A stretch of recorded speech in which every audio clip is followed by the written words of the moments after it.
All right, let's just dive right in. We're going to tackle a question that sounds so simple on the surface, but is actually one of the deepest puzzles there is. How do you define a thing? Seems kind of obvious, right?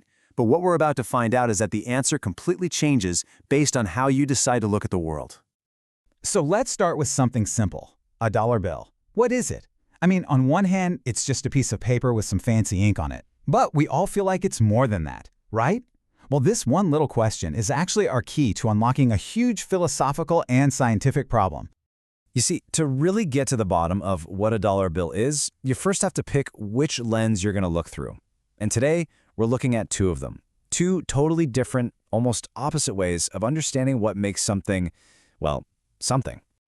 Okay, first up, we've got the classic way of doing things. This is the approach that has really dominated science for centuries. Some people call it the view from nowhere. It's this attempt to define things in a totally objective way, based purely on what they are, with no regard for you, me, or anything else around them. The technical term for this is an extensional definition. And the idea is pretty straightforward. You define something by its fixed internal qualities, what it's made of, its physical specs. The context, the world around it, it just doesn't matter. And you know, this way of thinking feels completely natural for a lot of things. A carbon atom is always a carbon atom. Doesn't matter if it's in a diamond or floating in the air. A particle has a certain mass, period. These properties are stable, they don't change with the situation. It's that pure, objective truth, that view from nowhere. And look, this method is incredibly powerful. It's the bedrock of physics, of chemistry, but the second things get complicated and interconnected, when we start talking about biology or economies or even AI, this super clean, simple view starts to break down, and it breaks down fast. And that leads us to the other way of looking at things, an approach that says, for complex stuff, you can't define it by what it is, all by itself. No, you have to define it by what it does as part of a bigger system. In this slide just lays out the clash perfectly. On the left, you've got the world of intrinsic properties, what something is made of. It's stable, it's fixed. On the right, you've got the world of relational roles, what something's job is. And that changes all the time depending on the context. One is about what it's made of, the other is about where it's at. This way of thinking is called an intentional definition. So here, an object's identity isn't hiding inside of it. It's found in its web of connections, its role in the grand scheme of things. If you change the system, you literally change the definition of the thing. Oh, this is such a great example. You can't just point to some physical part of a woman and say, yep, that's the mother part. Her identity as mother only exists in her relationship with her children. But to her own parents, she's a daughter. Her identity isn't some fixed thing. It's a role that morphs depending on which relationship you're zoomed in on. It's all about context. Okay, so let's bring it all back to our dollar bill. From that first viewpoint, the extensional one, it's just paper and ink, always. But from the second viewpoint, the intentional one, its moneyness isn't in the paper. It's in its position within this giant network of laws and banks and just our collective agreement that it's worth something. And here's the kicker. You take that dollar to a deserted island, pull it out of that network, and its most important property, its value, poof, it's gone. It's just paper and ink again. The meaning was never in the object itself. So this leaves us with this really fascinating paradox, right? The dollar bill is physically stable. It's always paper and ink. But its most important feature, its value, is totally unstable and depends completely on its surroundings. So how can both of those things be true? How do you even begin to build a system that can handle both of those realities at the same time?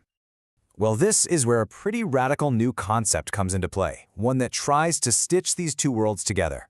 And the idea borrows a really powerful metaphor from biology, DNA, a blueprint for meaning. The solution that's been proposed is kind of mind-bending. What if every fundamental atom in a system came with its own kind of DNA, a set of instructions that tells it exactly how to behave and what role it's supposed to play in any given environment? So in this proposed system, it's called the semiotic web. Think of it like a web of meaning. The most basic unit is called a token. Now, you can think of this as the stable, extensional part of our puzzle. Every token has a permanent, unique ID, kind of like the atomic number for an element. It is what it is, and that part never, ever changes. But here's the other half of the equation. There's this thing called the HCNV matrix. Just think of it as a huge, shared information network. It's like the system's collective brain, and it holds all the data about every possible relationship, every possible context.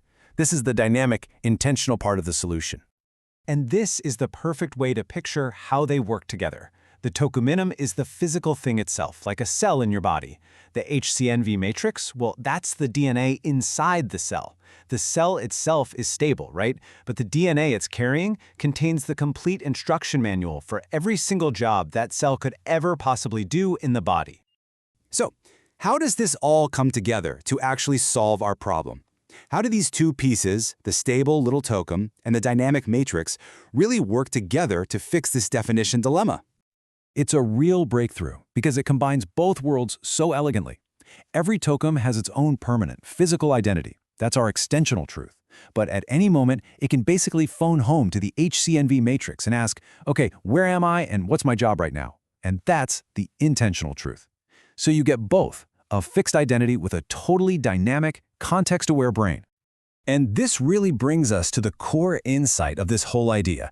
The properties we care about most in complex systems, things like value or mother or meaning, they don't come from what something is made of, they emerge from where that thing is and what it's connected to. So, to put it simply, an object's full identity is really a duet.